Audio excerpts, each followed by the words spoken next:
5-star reviews and reviews in general and how important they are for small business. Yeah, we weren't even thinking about it. And then one day we woke up and we were at a 3.5 star. Year in, 2 years in? Probably 3 years in. It's back up to I think it's like a 4.9 now. Welcome to the Premium Mindset, the weekly podcast where homegrown entrepreneurs and business owners, Evan Ritchey and Cameron Bawden, share the good, the bad, and the ugly of modern entrepreneurship and reveal what really happens behind the scenes of their personal and professional lives.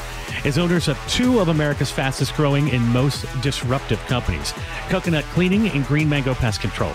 Stay tuned for real stories, struggles, insight, and advice from real entrepreneurs in real time.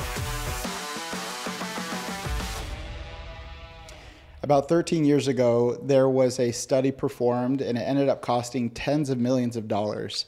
And that is what questions a business could ask their consumers to see how well they're doing with them and how likely they are to refer business. And that is on a scale of 1 to 10, how likely are you to refer this business to friends or family? And answering this question gave them the highest probability of knowing how well they're doing as a business and how well it's being received. And today, on this podcast episode, we're talking about 5-star reviews and reviews in general and how important they are for small business. So I think that's the mistake that a lot of companies make, is that right there. Like when your technician's at the home asking for a review, you're not asking them to review the company. You're asking them to review me as your guy that's here in front of you. Yep. Hey, a big part of my bonus comes from reviews and my ranking of how well I do each month. One of the indicators that they look at is how many reviews I get.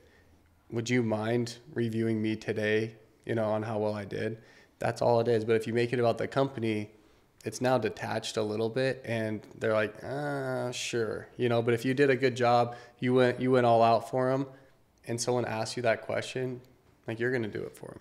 Yeah, now they feel a sense of responsibility to the individual. But you've been doing this for 13, 14 years. Walk me through the evolution of your relationship with reviews, because I have to imagine, like, Google, everything's around back then, but like there's reviews everywhere now. Facebook, Yelp, Google, Angie's List, Glassdoor. There are so many platforms that allow reviews. So 2010, right? You start Green Mango. Mm-hmm. In the first few years of just doing that one isolated business, what was your guys's I guess, where was reviews on the forefront of your mind, or was it like service first? Yeah, we weren't even thinking about it. And then one day we woke up and we were at a 3.5 star. How many, year in, 2 years in? Probably 3 years in. Okay. And how many reviews? Like, was it 20? I'd just be throwing probably, I don't know, 100, 150. Okay. And that could be completely wrong. But woke up 3.5 stars. And we're like, okay, like you said, the reviews weren't like a huge thing, but people are now starting to use their iPhones. Almost everyone is starting to have an iPhone at that time. They're starting to use Google Maps. Yelp's coming up pretty strong, and we're now starting to get destroyed. We're now at the doors, and that's where it really hit us. We'd be on the doors, and people would be like, okay, you're saying you're this great company, and they'd pull up their phone, and they're like, wow, you got a 3.5, star on Google. And we're like, man, what's this? We got to figure this out. And what was frustrating as a business owner is the people that are unhappy are usually the ones to go write the review. Right. It's not the happy people. So we probably had 3,000 customers, 4,000 customers, and we're talking about, maybe 100. So what is that? Less than, what would that be, 5%? Yeah, less than 5% of customers, or not even customers, maybe competition, going on and just writing this nasty review about who we are, or a guy cut me off, and it would have nothing to do with our actual service and more so like our driving of our technicians and stuff like that. But it was really frustrating. So what we did is, for a while there, we incentivized our technicians. I think it was like $5 or $10, and we just said, hey guys, look, we got to get control of this. It's hurting us on the doors. It's hurting us with retention. Here's $10. They have to mention your name in the review in order to get qualified for it. And that was the power of what we did, is because if someone goes to the consumer and says, hey, will you write a review for the company? It's now detached. But if they're saying, hey, I did a great job today, it would mean the world to me if you wrote a review. But not only that, I need you to mention my name. Like Cameron, hey, Cameron was out here today. He did a great job. We'll go on every single week. We look at the reviews. They have to post in order for it to count. pictures are a huge thing. If you put a picture up there, it helps the algorithm on Google, on Yelp, everything. And then we can go in and bonus the technicians. And so we were able to rise back up to I think it's like a 4.9 now. Is it even possible to get a full 5? I mean, Coconut has that, but yeah. I'm just kidding. We're at 4.9. But seriously, can you get a 5? Yeah. That's cool. I only know that because the dog training service I'm having come out on Saturday has like 750 reviews, and they're at a perfect 5. Oh, that's awesome. Yeah. So, yeah, I mean, we got up to a 4.9, and I'm happy with that. I think if you're a service company, as long as you're above like 4.5 to 4.7, you're okay. But now we're not paying for the reviews, and they're coming in no matter what, which I want to get into, and the why behind that. Okay, and before we get to the why, so you said you started paying your guys $5 to $10. Have to mention the name. Mm-hmm. How quickly in that 2 or 3 years, once you started paying attention to it, were you able to use it as a tool of like, dude, you're just not doing your job. You're getting the most negative. You're getting the most positive. Was it even like that, or was it just like? No, we never used it like that. Still don't really. True. Probably a mistake. I mean, I'm not saying I would follow suit on that, but there's just so many other indicators for us that tell us if someone's doing a great job. And like I said, most of the time when someone reviews you, it's because they're just completely upset and they might not even be a customer, which there's a way to get bad reviews taken down too, which we got to get into. Yeah. Yeah. So let's go ahead and dive into like the why. And you're like, I really want to talk about this thing. I'm like, go ahead. You're like, go ahead. Mm-hmm. Yeah, let's go ahead and dive into the why, because I'd say 6.5 years ago we started Coconut. I'd say probably the first day when we're trying to discover who we are and vision, you guys were like, hey, text your family, go see your family. And I think we've even found out since that like pictures with the review drive, the vision of your company even better as far as like what the customer sees. But I feel like day one, you guys were like, hey, call your mom, call your dad, say, hey, go on Google, write me a review. Yeah, because between 2010 and 2016, like some people would look at it, some people wouldn't. By 2016, everyone's looking at your review and it means something to them. Glassdoor is being integrated, right? Employees can go review you as a service or as a business. Like that's talk about like a kick in between the legs. Like if you have a low Glassdoor rating, you're not going to be able to hire anyone. And the only people that are leaving are what? The ones that are upset, had a bad experience, not the 200 that are here and happy. So you got to have that balance. I don't think you always have to pay for reviews because it can get expensive, but there's a balance of like turning it on, turning it off, and having that benefit and maintaining the level that you want. Just like anything, there's a diminishing return on it. So what's your advice to like new startups, especially in the service industry? And they're like, I feel like a lot of entrepreneurs are just very passionate about what they do. And if they even have like a customer that is giving them a headache, they're not shy to tell them how it is. But with the evolution of reviews, like in someone saying, I want to start a new service company, are you saying focus heavily on appeasing those customers that would go to Google or Yelp? Or are you still like, hey, get your first couple hundred reviews that are good, and then like don't stress about the people that, shout from the rooftops? Yeah, so for Google My Business, I think you have to have at least 90 reviews for it to really like start to make a difference. So if you're starting a company, you got to get to 90 to 100 like right away. That's going to validate you. Do whatever you have to in order to get there. If that's paying your guys $5, $10, or just putting it as one of the KPIs.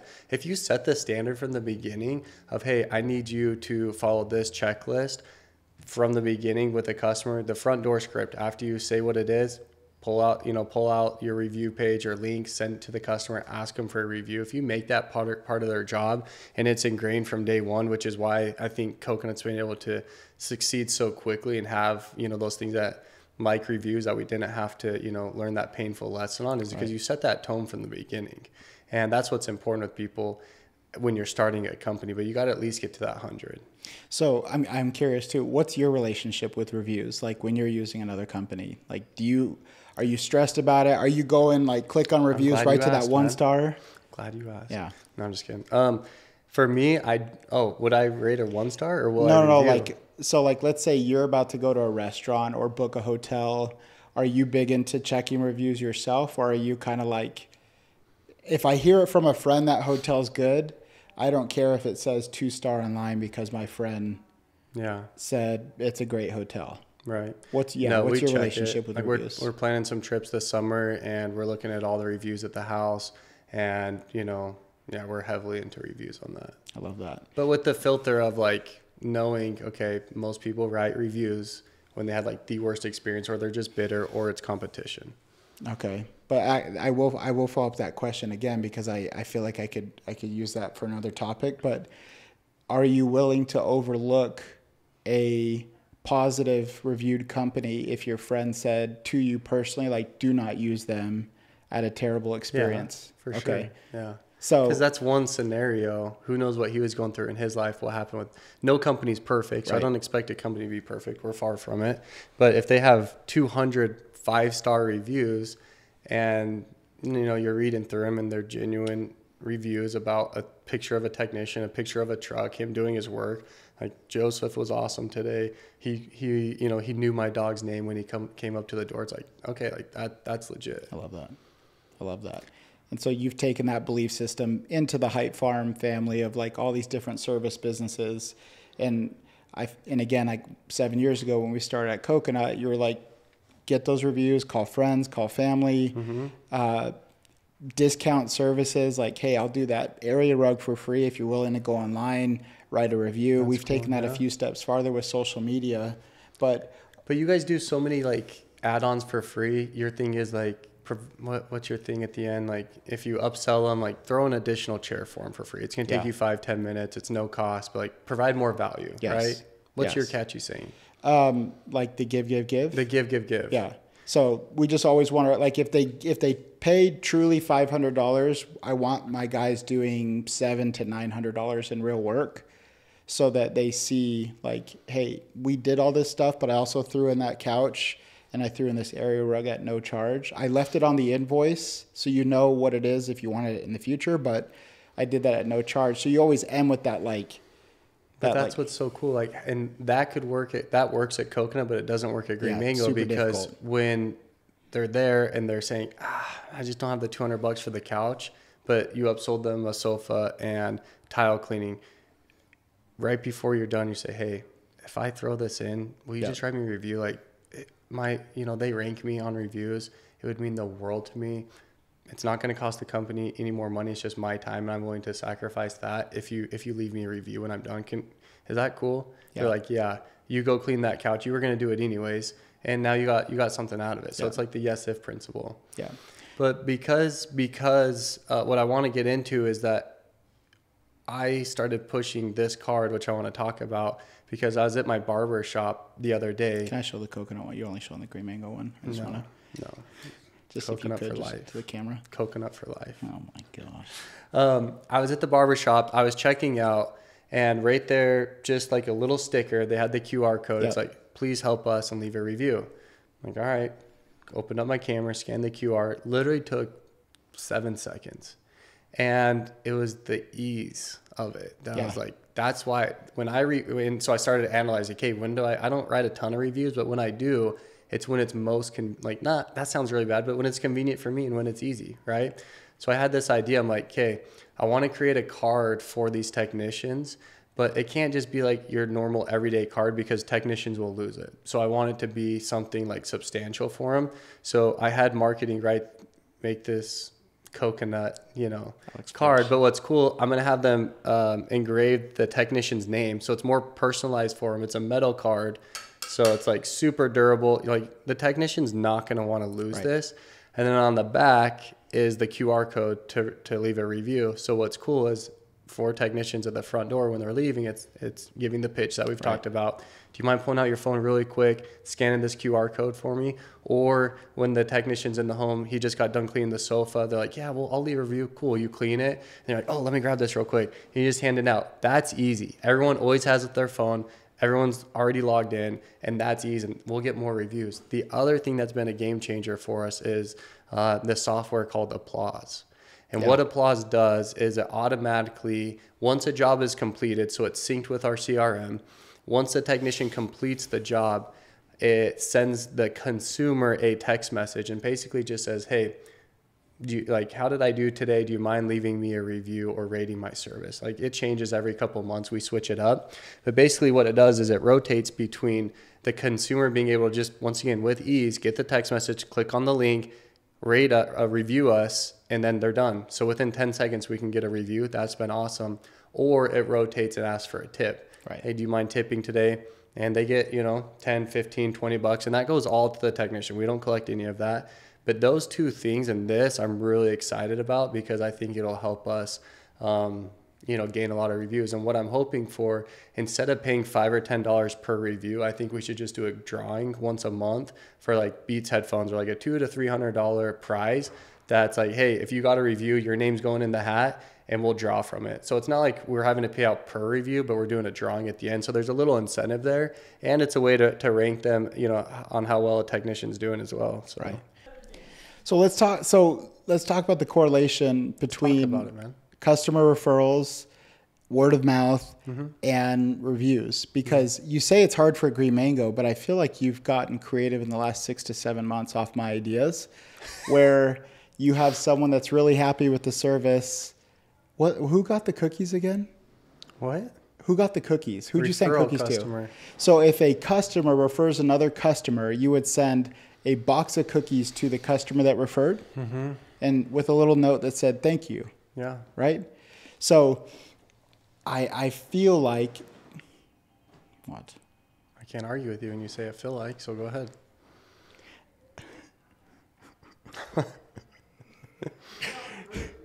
Huh? I didn't say anything. Lexi says focus on him, so I'm like, I'm freaking locked in, bro. Like, please educate me. So why have you gone out and experimented with dropping, I think you said the budget is anywhere between $15 and $30 for customer referrals? Because I feel like the connection to people referring has some point to do with what is in it for them, but also it's always people that end up leaving 5-star reviews. So why have you still chosen to tap into what little margins you have to reward people who do refer and who essentially write reviews as well? I think a customer referral is the greatest customer you can receive. They're the longest tenure. They spend more than anyone else. And that's it. Like, those are the two biggest things that you want in a customer. Highest ticket average and longest tenure.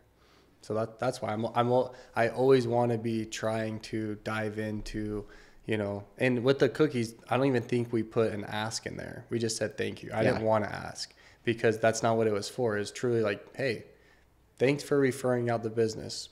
I appreciate that. That's it. I love it. And so now, 13 years into business, we have these cards coming for the technicians to. I'm going to test it out with the field managers. Right. So there's 12 field managers going to test it out.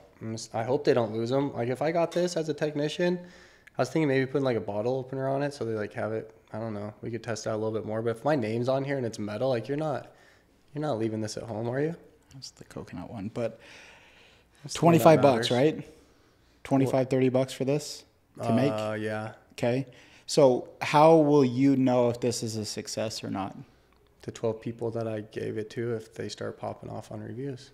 Okay. And then is there a certain level of reviews that you have predetermined in your mind where you're like, I'm willing to invest in 100 of these for your million technicians?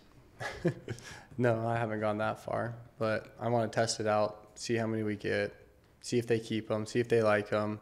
Is it scalable? Are they bought in on it? We need to do an incentive with these guys so that there's, because if we just ask them, hey, man, here's a card, please start asking for reviews. I hope they do it, but the chances are pretty slim.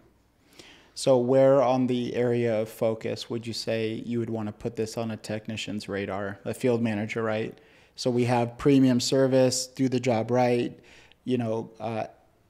potentially add additional services that we offer, refer, and 5-star review. I know that sometimes techs are like, well, what do you want? I'm giving my all to the service. That's what you need to put on the front. I told Kate this. I want to put the QR for the app to download our app. That's smart. Okay, give me a review and then download our app. I love that. So at Coconut, we struggle with. But as far like it needs to be an expectation. That's the uphill battle that you have when you don't start out with policies like this, is that you need to incentivize people, you need to get the buy-in, and it's just a long process before we roll this out to the technicians. But if we can get the field managers bought in, they catch the vision, and then we say, look guys, you will become a better technician because of it, and you're going to get greater reviews, you're going to get higher tips, all the things that come with, you know, asking that customer for reviews. And we're going to get a better service, because if the technician knows he's going to ask for a review at the end, you think he's going to do a crappy job? That's right. The answer is no. So I say we get a little timestamp of current reviews at Green Mango popping up right here. And Coconut. Don't forget about Coconut. I never do. And maybe 6 months. Yeah. Check back in 6 months. We'll see. What I love about this is you're going to go like write this down. You're going to present the plan to the managers with the end in mind, because that's what we do, right? We begin with the end in mind, and then you're going to put on your calendar to review with these field managers every month for the next 3 months. Then we're going to make a decision right before summer if we were going to roll it out to the technicians or not. That's how special you are and how granular you are. That's what I love about you. I can't wait to see you execute it. Thanks, man. I appreciate it. And then I plan to pit Coconut against Green Mango, and Green Mango against Coconut. We will win because we by service we more jobs. By we you mean Coconut, obviously. So bottom line, small business owner, whether you're starting or whether you've been in business for years, find ways to drive customer referrals, which is your face and presence online, for what someone will immediately think of how well and how careful you take care of your customers. So we continue to invest more money in reviews. Don't end this, man. I got more to say. Oh, you got to tell me. We don't have our little... Listen, man. There's a company out there called Consumer Fusion. Consumer Fusion. There's a company out there called Consumer Fusion that essentially will go on and delete those negative reviews if they're not a customer, if they're whatever it is, but they're going to help you delete those negative reviews that shouldn't be on there. And that's going to help you big time, because at any level of success, whether you're just starting out 6 months in, a competitor is going to go on there and they're going to start writing these negative reviews about you just because they don't want to see you win. And that'll sink you. That was a big problem for us. Yeah. Consumer Fusion helps takes reviews. Applause is what they literally charge pennies on the dollar for the company. I think it's like $100 a month, $130 a month. And then the actual service itself, what's really cool is it creates a mini profile for the technician, and it shows the volume of reviews that they have. And so customers, when they see Put that on the scorecard, man. They're super excited, because they're like, hey, my guy has 150 5-star reviews, and they're more incentivized to help this guy. And so Applause is the service that allows technicians to get a direct tip from the consumer, as well as a 5-star review. Consumer Fusion, and don't forget to have your customers, if you can, attach photos to the 5-star reviews, because it helps drive up your platform on Google. So if you weren't writing everything down, here it is. If you're starting a business, it's so important to focus on getting to that first 90 reviews so that everyone on Google can actually start seeing your platform. Try to have your customers upload a picture with every 5-star review, as well as investing in platforms that allow you to remove negative reviews that were not from customers that you actually serviced. So whether it's from a competitor, whether it's from someone on the road who has an opinion about one of your technicians driving, you can have those reviewed. So there are softwares out there that you can invest in to have those removed, as well as to place importance to your technicians and your people. There are platforms like Applause that allow you to tell your technician to make it a focus out in the field. It allows the service to be completed and the customer to get a review link. And that review link will also get the technician a tip if they choose to tip. And remember, the path of least resistance is best when asking your customers for a review. So there are simple things you can do, like what Cameron showed earlier. And make it about you, not the company. Right. Especially with the technician out in the field, they're talking about the service. Hey, if you're happy with how I treated you today, happy with the results, all I'm asking, because my company helps rank me with my reviews, is that you just scan this QR code and you go to Google and you leave a 5-star review. It would mean the world. Make it personal for the technician. Allow them to get tips through apps like Applause, or you can pay them internally for reviews. But don't ever take your eye off the ball when it comes to the actual optics of your business and reviews on Google.